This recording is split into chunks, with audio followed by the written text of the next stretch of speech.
Oke, assalamualaikum warahmatullahi wabarakatuh. Bismillah. Ini jelasin tentang Pentavalen cabang Purwokerto ya. Pentavalen cabang Purwokerto adalah tempat saya bekerja saat ini sebagai apoteker penanggung jawab alkes untuk job desknya. PT Pentavalen cabang Purwokerto ini merupakan suatu PBF atau pedagang besar farmasi, atau secara umum dikenal dengan distributor obat yang bekerja sama dengan lebih dari 20 industri farmasi atau dikenal dengan prinsipal, dengan jumlah sumber daya manusianya atau karyawannya itu mulai dari kepala cabang sampai ke satpamnya itu ada 30 orang dengan omset per bulan mencapai 4 miliar. Nah, kalau di hitung-hitungan itu faktanya ya. Kalau dihitung-hitungan laba bersihnya, ini menurut pendapat pribadi saya, itu kalau kita hitung sumber SDM-nya itu ada 30, kalau dengan gaji 2 juta saja per bulan dengan omset 4M, di mana keuntungan yang diambil dari PBF itu adalah 5%. Jadi 4M 5 kurangi 5%, itu kita punya laba kotor sekitar 200 juta. Nah, karyawan 30 orang, 30 kali 2 juta itu sebanyak 60 juta. Dengan biaya operasional kurang lebih bisa kita hitung, dan lain-lainnya itu bisa hitung 40 juta.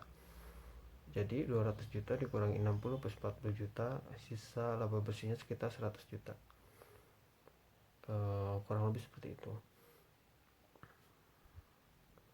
Dan kita lanjut kita naik ke atas ya, Pentavalen pusat.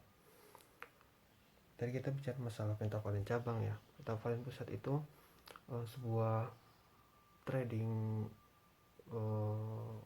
dan pharmaceutical care yang beralamat di Jakarta Utara, itu di Kebonjeruk.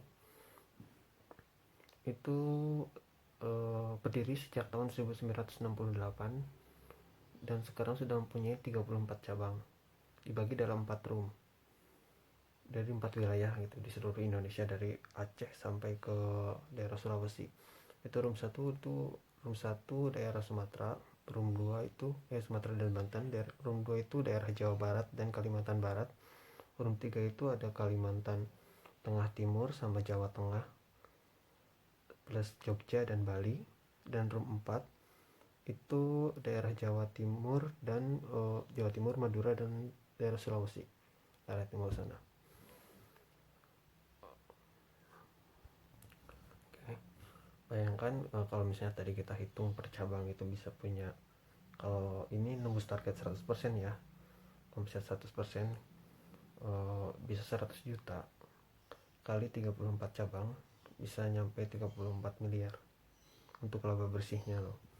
Nah, 34 itu mungkin nanti dikelola sama pusat, karena memang keuntungan dari cabang itu semuanya kembali ke pusat. Dari pusat yang nanti mengkoordinir melalui room itu yang pembagian per wilayah itu nanti baru ke cabang untuk masalah keuangannya.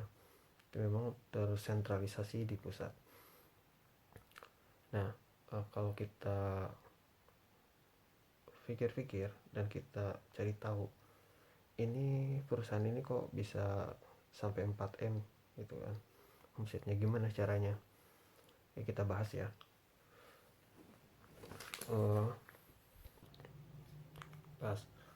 Pentavalen dengan slogan suatu perusahaan yang bekerja atau bergerak di bidang trading, general trading atau perdagangan dan pharmaceutical care atau dengan sediaan farmasi plus di dalamnya alat kesehatan.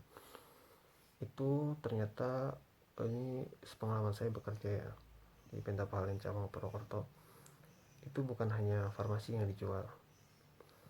Itu dia Pentavalen itu mengantongi setidaknya sekurang-kurangnya 3 jenis izin. Yang pertama itu dengan perdagangan umum ya, itu ada SIUP, surat izin usaha perdagangan. yang sekarang mungkin berubah jadi NIB ya, sejak zaman pemerintahannya Jokowi itu melalui sistem OSS itu jadi nomor induk berusaha langsung dalam satu nomor. Yang kedua itu izin PBF, pedagang bisa farmasi.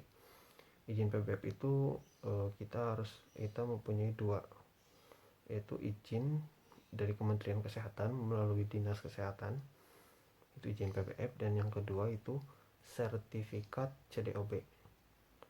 Jadi kita harus melewati sertifikasi CDOB yang didapat dari Balai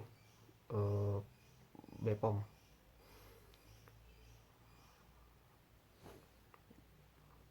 Balai Pengawasan Obat dan Makanan. Lanjut, dan yang ketiga itu izin alat kesehatan. Jadi selain PBF sebenarnya pencatatan juga adalah penyalur alat kesehatan atau PAK disebutnya. Kalau alat kesehatan namanya penyalur alat kesehatan PAK, kalau penyalur sediaan obat atau farmasi itu PBF, pedagang bisa farmasi. Kalau yang PAK tadi, penyalur alat kesehatan, ya kita mengantongi izin dari Dinas Kesehatan, dari Kementerian Kesehatan dari Dinas Kesehatan.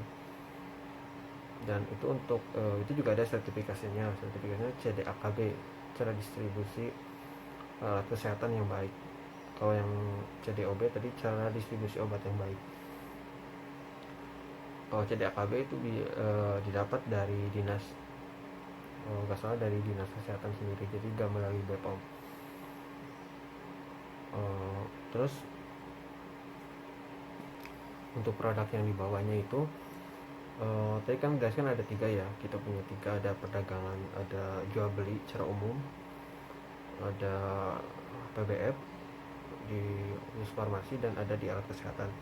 Untuk di umum dulu nih, kalau di perdagangan umumnya kita ada bawa produk-produk kayak misalnya dari bahan-bahan buat bangunan kayak Besmitel contohnya. Terus yang kedua produk sejenis parfum, kita bawa produk Alexander. Terus yang ketiga itu kayak sejenis mesin, oli mesin, oli HWK, itu oli pelumas buat ondel dari motor, mobil, dan ya buat rantai itu. Terus untuk farmasinya kita itu mengambil mungkin hampir 20 prinsipal. Kita membawa dari hampir 20 prinsipal atau industri farmasi. Jadi industri farmasi kita lebih dikenal dengan nama prinsipal. Terus yang ketiga itu alat kesehatan, kita mungkin hampir sekitar 10 prinsipal. Ya, bukan alat kesehatan masuk di kita tuh namanya konsumer. Kita dibagi dua di Metapolin itu, ada yang Pharma, ada yang konsumer. Kalau yang Pharma itu khusus untuk obat farmasi.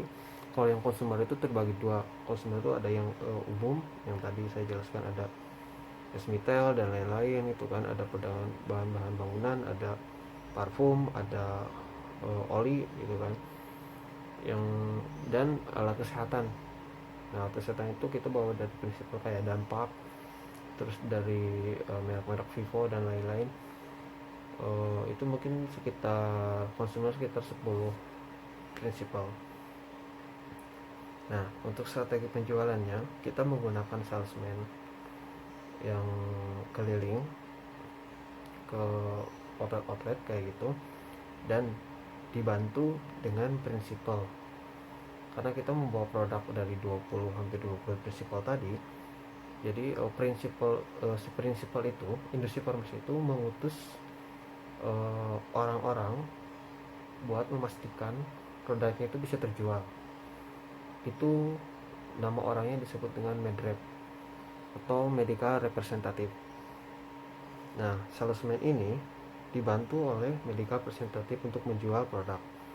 Hanya bedanya, kalau salesman itu menjual seluruh produk sebanyak yang tadi kan, dari sekitar hampir 20 produk, 20 perusahaan, bukan 20 perusahaannya. Kalau sedangkan prinsipal itu hanya fokus menjual ke produk yang dia bawa saja. Jadi dia hanya sebagai membantu salesman doang. Jadi bisa dikatakan ketika satu salesman itu mengcover satu wilayah, mencari orderan di suatu wilayah, satu salesman dibantu dengan 20 prinsipal. Jadi itu salah satu strategi penjualannya memang enggak sesimpel itu gitu. Satu salesman dibantu sama 20 prinsipal. Biar apa? Biar 20 prinsipal itu bisa menjual produk-produknya melalui PBF kita, melalui salesman. Jadi tugasnya Medrip itu hanya memastikan dijual itu berkualitas dan dapat bersaing dengan produk yang lain, dan meyakinkan outlet itu sehingga nanti outlet mau order produknya dia. Cuman ordernya itu nggak ke dia, nggak ke prinsipal langsung, tapi harus lewat ke PBF, harus lewat ke salesman kayak gitu. Itu untuk strategi penjualannya seperti itu. Nah, untuk omset yang tadi saya jelaskan itu untuk cabang Purwokerto itu bisa nyampe 4 miliar. Kita punya 6 wilayah, 6 kabupaten kota, 6 kota lah gitu. Kita berpusat di Purwokerto, atau di Purwokerto di Jalan Mertadedi Jasa tuh, Purwokerto Timur. Kita punya 6 wilayah. Yang pertama itu Banyumas dari Purwokerto sampai ke daerah-daerah Banyumas semuanya. Yang kedua itu Cilacap. Yang ketiga kita masuk ke daerah Kebumen. Yang keempat daerah Purbalingga. Yang kelima daerah Banjarnegara. Dan yang keenam daerah Brebes Bumi Ayu. Nah memang sentralnya kita, tempatnya kita itu ada di Purwokerto, di mana Purwokerto itu dikelilingi oleh 5 kabupaten tadi, sehingga kita bisa mendistribusikan obat ke 6 wilayah itu.